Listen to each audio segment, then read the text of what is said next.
Halo, Assalamualaikum warahmatullahi wabarakatuh, Bapak Ibu semua. Selamat datang kembali di channel yang akan bantu Bapak Ibu memahami seluk-beluk bansos dan beragam permasalahan bantuan sosial ya.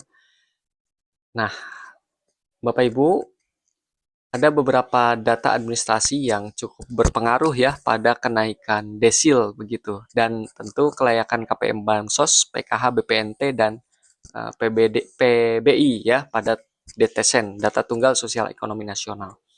Nah, mungkin Bapak Ibu pernah ngerasa begitu ya, kok tiba-tiba bansos seseorang dihentikan begitu ya. Padahal misalkan yang bersangkutan merasa masih layak, atau kok tetangganya yang lain lebih mampu malah dapat bansos. Nah, kalau Bapak Ibu punya pertanyaan-pertanyaan seperti itu, berarti Bapak Ibu ada di video yang tepat ya.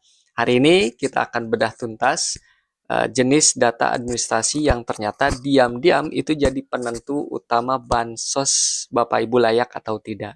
Nah, ini bukan cuma soal data di DTKS saja ya, tapi data-data lain yang seringkali kita sepelekan dan terdeteksi oleh Data Tunggal Sosial Ekonomi Nasional atau DTSEN.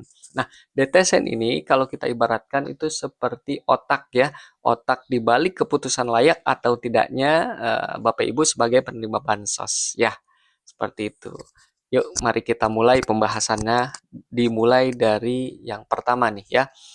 Jadi Bapak Ibu, yang pertama itu adalah data PLN atau daya listrik di rumah Bapak Ibu ya.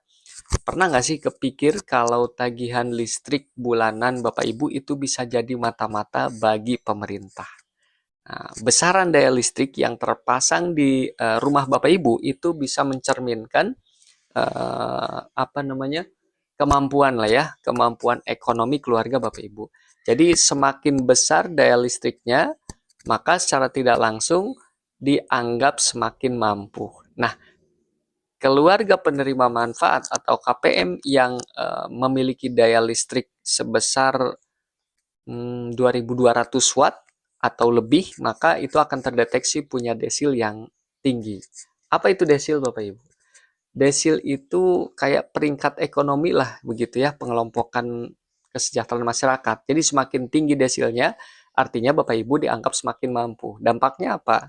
Tentu bantuan yang Bapak Ibu terima itu bisa dihentikan kalau desilnya di atas ya.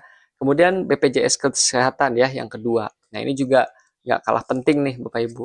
Jadi Bapak Ibu, data BPJS Kesehatan ini dalam hal ini, maka sistem akan melacak data keluarga Bapak Ibu. Kalau terdeteksi ada